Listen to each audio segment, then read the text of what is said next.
128 से 138 and then 146, ये तीन लेवल्स की जर्नी कंप्लीट करने के बाद 146, अब ये आपका रिस्ट्रिक्शन है। रिन्यूएबल सेक्टर ऑल दो अभी भी अंडर प्रेशर है यूएस की वजह से, उसके पीछे वार एनर्जीज के कल के वीडियो में सारी डिटेल्स मैंने आप लोगों के साथ शेयर कर दी थी। लेकिन इरेडा, क्योंकि क्वार्टर 3 से एक्सपेक्टेशन ज्यादा है, क्या कंपनी एक्सपेक्टेशन पर काम कर पाएगी? ऑल्दो अभी तक चार्ट पैटर्न के अकॉर्डिंग 128 जो आपका क्रूशियल बेस था, वहां से 146 ये लेवल्स आपके कंप्लीट हुए हैं। वो कैसे, एक बार यहां पर देखना स्क्रीन पे आपको नजर आएंगे ये दो इंपॉर्टेंट लेवल्स। 128 एक क्रूशियल बेस, ये जर्नी स्टॉक ने अब अचीव कर ली है। यहां पर बेस लिया और यहीं से आपको रिकवरी दिखे। और आइनॉक्स विंड भी जरूर जाकर के देखना, उसके भी इंपॉर्टेंट लेवल्स आपको मिल जाएंगे, चैनल पर अवेलेबल है। तो अब इरेडा में 146 बनता है रेस्ट्रिक्शन, और अगर 146 ब्रेकआउट करता है देन उसके बाद क्या पॉसिबिलिटी है इसको यहां पर समझेंगे। लेकिन उसके पहले मार्केट एक्सपर्ट्स पर आते हैं। सो इरेडा अभी भी 53% डाउन है अपने रिकॉर्ड हाइज से। क्या अब यहां पर अपॉर्चुनिटी क्रिएट होती है इरेडा में? अगर आपने 128 की अपॉर्चुनिटी मिस कर दी है तो क्या आपके लिए सब कुछ खो चुका है? मार्केट एक्सपर्ट्स का यहां पर क्या कहना है इरेडा को लेकर के? So according to market experts, IREDA में अभी आपकी जो है स्ट्रॉन्ग अप ट्रेंड मोमेंटम अभी भी बन सकता है, ये कहना है Riyank Arora, technical analyst at Mehta equities. इनका मानना है अभी भी अप ट्रेंड रहेगा इरेडा के अंदर। स्टॉक क्या कर रहा है यहां पर, हायर हाइज और हायर लोज क्रिएट कर रहा है डेली चार्ट पैटर्न पे। इमीडिएट बेस लाइन जो है वो है 135 पे, और 128 वही क्रूशियल बेस जो हम इतने लंबे टाइम से डिस्कस करते हैं इरेडा में। अब मार्केट एक्सपर्ट्स का कहना है भैया 128 आपका बहुत क्रूशियल बेस है और 150 आपका रिस्ट्रिक्शन है। और अगर एक्यूरेसी की बात करें तो 146 आपका रिस्ट्रिक्शन बनता है। तो मार्केट एक्सपर्ट्स भी कहीं ना कहीं करीब है। अकॉर्डिंग टू मार्केट एक्सपर्ट यहां पर कहना है आप बाइंग की डिप, बाय इन डिप्स आप यहां पर लेकर के चल सकते हो इरेडा में। दूसरे मार्केट एक्सपर्ट्स हमारे पास आते हैं, जिगर एस पटेल फ्रॉम आनंद राठी। इनका कहना है इरेडा में 138 का बेस है, जो कि एक्चुअली में इसका एक मिड बेस है। क्रूशियल बेस 128 पर था, तो 138 आपका मिड बेस है, और 115 का मानना है इसका रिस्ट्रिक्शन है, जो कि एक्चुअल में 146 है। करीब है, ज्यादा कुछ इतना डिफरेंस नहीं है।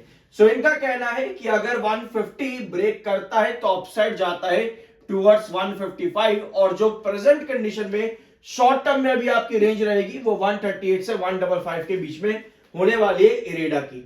द्रुमील विटलानी जो कि टेक्निकल रिसर्च एनालिस्ट है एट बोनांजा, इनकी भी सिमिलर सिचुएशन देखने को मिल रही है इरेडा में। इनका मानना है डाउनसाइड ज्यादा से ज्यादा 130, और 140 अगर होल्ड करता है तो 155 से 160, एंड देन ट्रिगर पॉइंट आपके बनते हैं टुवर्ड्स 175 टू 180।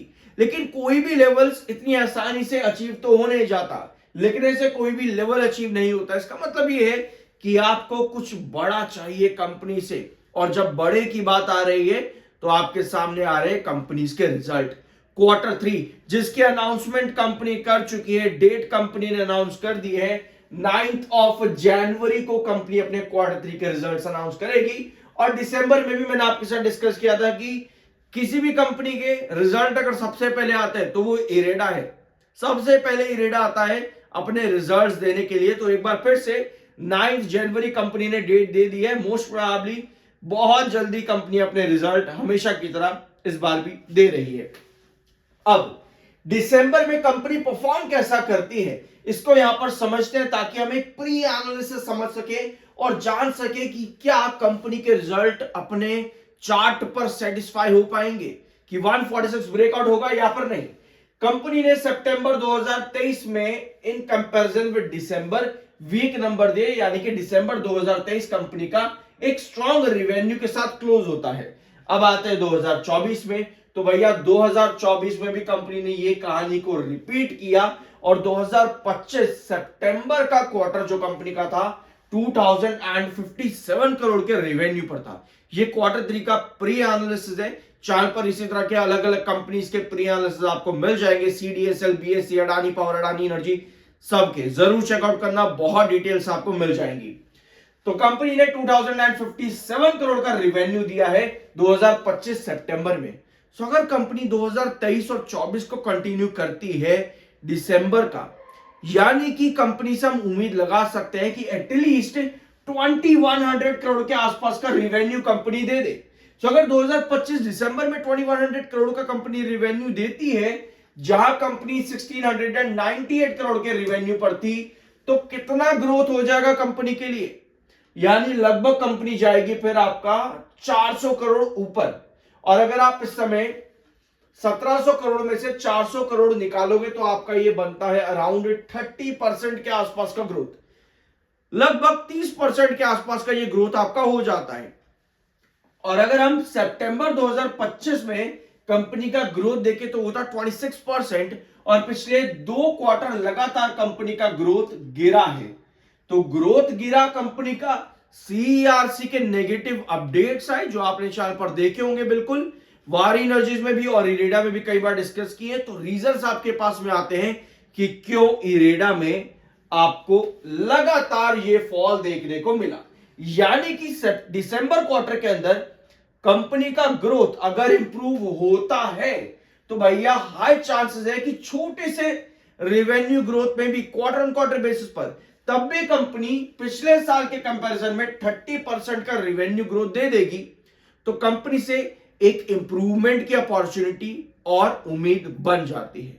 तो अगर कंपनी ये ग्रोथ देती है तो क्वार्टर ऑन क्वार्टर कंपनी का ग्रोथ बढ़ेगा और ईयर ऑन ईयर बेसिस पर कंपनी को उसका फायदा भी मिलेगा। और क्योंकि स्टॉक इंपॉर्टेंट बेस लाइंस के पास में है, अगर आप यहां पर देखोगे तो स्टॉक क्या कर रहा है, इंपॉर्टेंट बेस लाइन के पास 128 एग्जैक्ट, यहीं से अपनी रैली पकड़ी, 138 पर जाकर के रिस्ट्रिक्ट करा क्योंकि ये मिड रिस्ट्रिक्शन है। 146 आपका क्रूशल रिस्ट्रिक्शन यहां पर आकर के रिस्ट्रिक्ट करा है रिसेंटली। नीचे की टेल बार को इंडिकेट कर रही है 146। अगर ये लेवल ब्रेकआउट करने के लिए जाता है तो इसके बाद में जो आपका नेक्स्ट रेस्ट्रिक्शन है 156 के पास बनता है। तो ये 128 से 138 आपका अचीव हो चुका है, एंड देन 146 भी अगर यहां सस्टेन करने में कामयाब होता है तो 156। अब ये लेवल्स अचीव कैसे होते हैं, जैसे आप मानो यहां पर ये है आपका 146 और ये है आपका 156 का ट्रेंड। स्टॉक ने क्या किया, ऊपर की टेल लंबी करी, सेल को इंडिकेट किया तो 146 पर नीचे की तरफ आ गया। अभी लगातार आपकी पोजीशन कुछ इस तरह से कैंडल्स पर है, जहां पर नीचे की टेल लंबी है जो बायर को इंडिकेट करती है, यानी कोई भी हैंगिंग बेस 146 पर आपकी तैयारी कर सकता है टुवर्ड्स 156 जाने की। यानी अभी आपको यह देखना है कि 146 पर आपका ये हैंगिंग बेस किस तरीके का बनता है ताकि आप जा सको टुवर्ड्स 156। तो ये है कंडीशन इस समय इरेडा की। कंपनी के रिजल्ट से बहुत ज्यादा उम्मीदें रहेंगी इस बार। आज के और कल के बाकी वीडियोस देखना मत भूलना। I am NISM certified, subscribe जरूर कर देना। मिलता है अगले वीडियो में।